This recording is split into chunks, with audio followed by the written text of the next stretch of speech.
इनका नाम भी नहीं गिना पाए प्रधानमंत्री।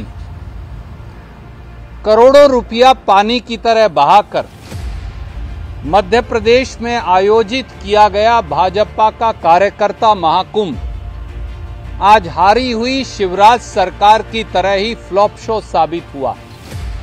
18 लाख उज्ज्वला बहनें इसके अतिरिक्त ऐसी हैं जिन्होंने महंगाई के चलते केवल एक सिलेंडर भरवाया, यानी 82 में से 62 लाख उज्ज्वला बहनों के घरों में धुआं भर के आप उज्ज्वला बहनों की बात करते। आयुष्मान की बड़ी चर्चा हुई, प्रधानमंत्री ने उसकी तारीफ की। शायद सीएजी की रिपोर्ट भी पढ़ लेते, क्योंकि सीएजी की रिपोर्ट में प्रधानमंत्री जी मध्य प्रदेश में बताया गया कि कोविड के दौरान शिवराज सरकार ने मुर्दों तक का इलाज कर दिया।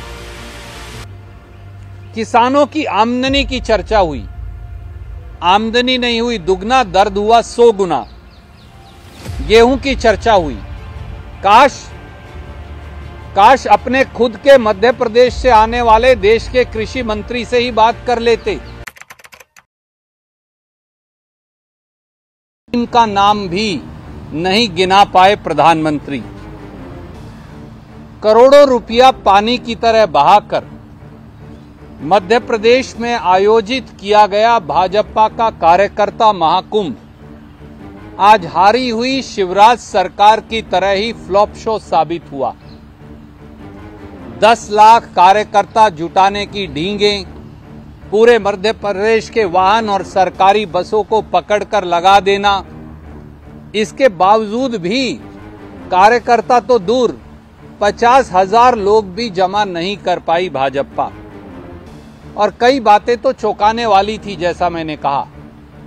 पहली, प्रधानमंत्री ने शिवराज के नाम और काम दोनों से कन्नी काट ली।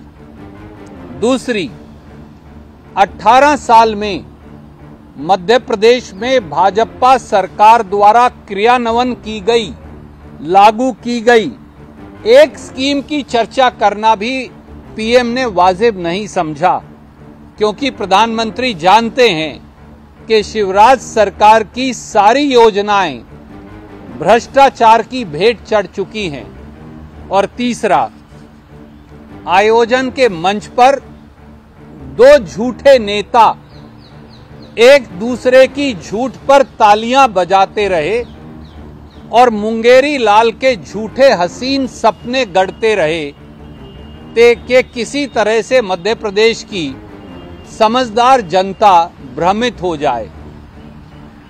मध्य प्रदेश के 8.5 करोड़ लोग प्रधानमंत्री के भाषणों के झूठ और शिवराज सरकार की जनता से लूट का जवाब जानना चाहते हैं।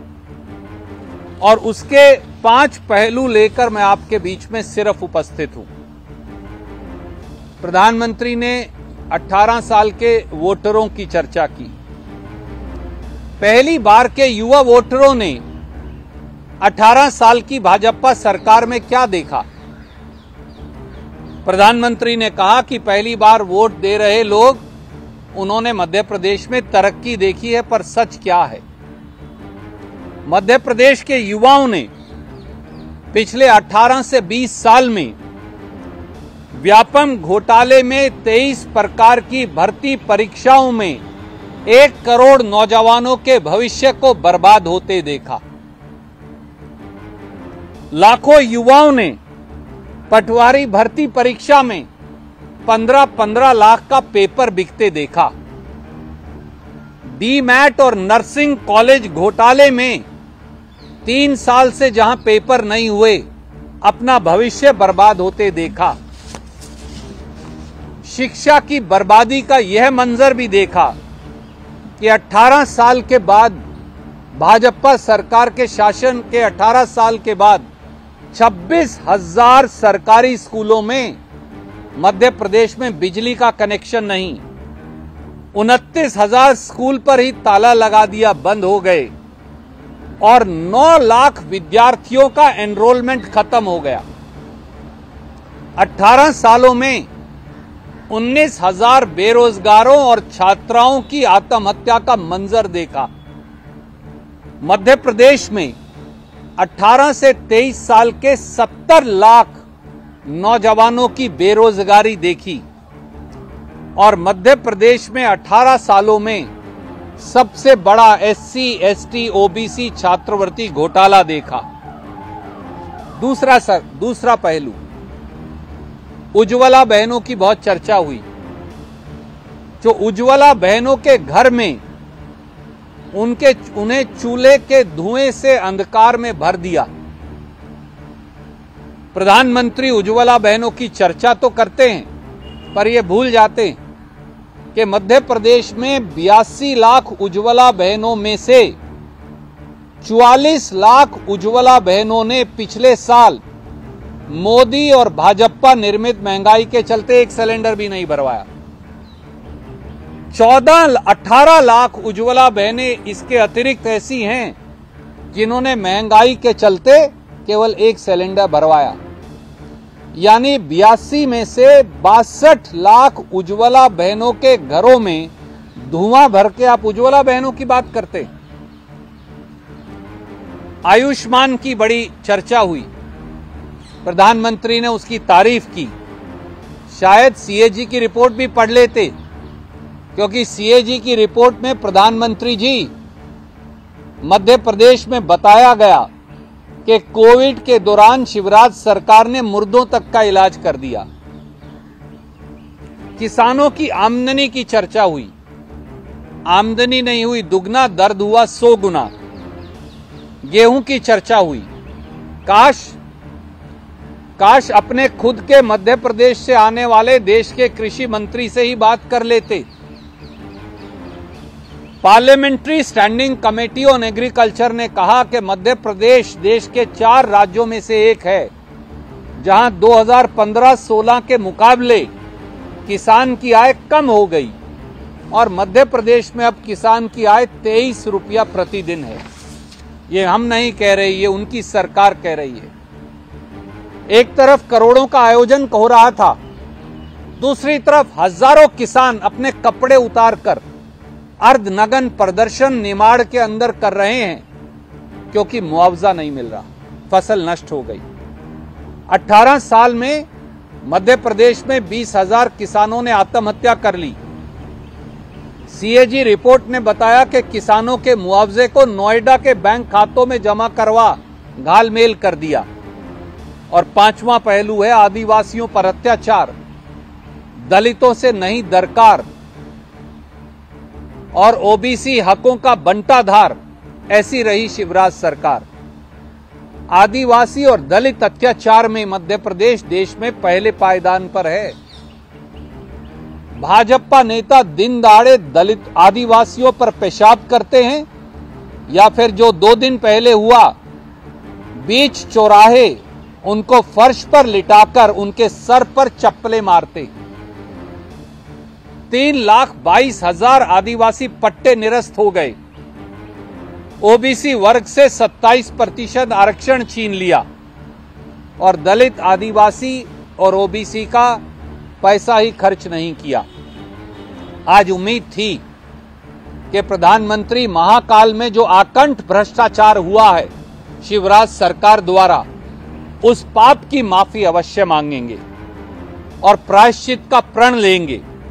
पर प्रधानमंत्री का कार्यक्रम केवल जुमलों का महाकुंभ बनकर रह गया। कोई सवाल आप पूछना चाहें तो स्वागत है। कांग्रेस जो है पार्टी वो ठेके पर चली गई है और अर्बन नेक्सल ने उसका ठेका ले लिया है, ये पार्टियां पूरे मध्य प्रदेश के भविष्य को ही शिवराज सरकार ने ठेकेदारों की से मिलकर भ्रष्टाचार की बलि चढ़ा दिया। काश प्रधानमंत्री महाकाल के ठेके की बात भी कर लेते, जहां मूर्तियां हवा में गिर रही हैं। जिन्होंने भगवान को नहीं बख्शा वो किसको बख्शेंगे?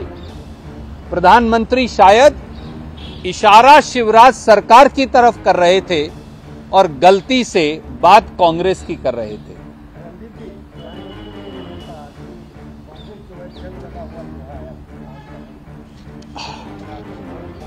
लोहा कांग्रेस का लोहा इतना मजबूत है कि कुछ बात है कि हस्ती मिटती नहीं हमारी, सदियों रहा है दुश्मन दौरे जमा हमारा। प्रधानमंत्री जी, कांग्रेस का जो लोहा है उसने इस देश को मजबूत किया है, इस देश को बनाया है, इस देश की संरचना की है। हमें चीन से लोहा लाकर मूर्तियां बनाने की जरूरत नहीं पड़ती। कांग्रेस ने कुर्बानी के लोहे से इस देश को सींचा है, सींचा था और सींचती रहेगी। आपने आदिवासियों की बात करी, प्रधानमंत्री ने अपने भाषण में ये भी जिक्र किया कि कांग्रेस जो है, अगर एक आदिवासी महिला को राष्ट्रपति बनाया गया, वो भी कांग्रेस चुनाव सवाल उसका बात का सम्मान। काश प्रधानमंत्री जी ये बताते कि 68% के साथ आदिवासी अत्याचार में मध्य प्रदेश पहले पायदान पर क्यों है। काश प्रधानमंत्री ये बता पाते कि 3,22,000 आदिवासियों के पट्टे मध्य प्रदेश में क्यों खारिज हो गए। काश प्रधानमंत्री माफी मांगते कि उनके नेता आदिवासियों पर दिन दहाड़े पेशाब करते हैं और जो 2 से 3 दिन पहले हुआ कि सर पर उनको चप्पलों से पीटते हैं, क्या ये आदिवासी और दलित सम्मान है भाजपा का? इस पर कम से कम माफी मांगकर प्रायश्चित ही कर लेते, ऐसी उम्मीद तो थी। महिला आरक्षण बिल पर प्रधानमंत्री ने कहा कि मजबूरी में आकर वो हटके मन से महिला आरक्षण बिल पर। मैंने मध्य प्रदेश में भी ये कहा था, महिला आरक्षण बिल है क्या? गांव में हमारे यहाँ माँ या दादी खिचड़ी बनाती है चूल्हे पर, तो खिचड़ी चूल्हे पर रख दी, बोले बेटा 10 साल के बाद आना फिर ये खिचड़ी खाना।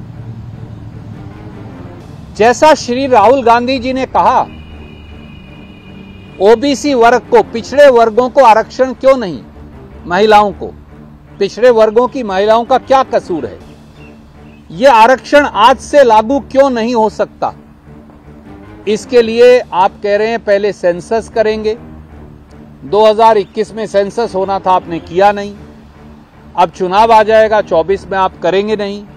26 में 91 संशोधन जो बिल है, कॉन्स्टिट्यूशन बिल, उसकी तारीख आएगी, तो आप 26 के बाद करेंगे। कब सेंसस होगा? कब डिलिमिटेशन कमीशन बनेगा?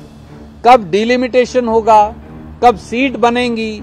कब उन्हें आरक्षण मिलेगा? यानी अगले 10 साल तक कुछ मिलने वाला नहीं, ये मोदी जी का एक और जुमला है। इसलिए अगर इस पर सवाल पूछा जाए तो गलत क्या है?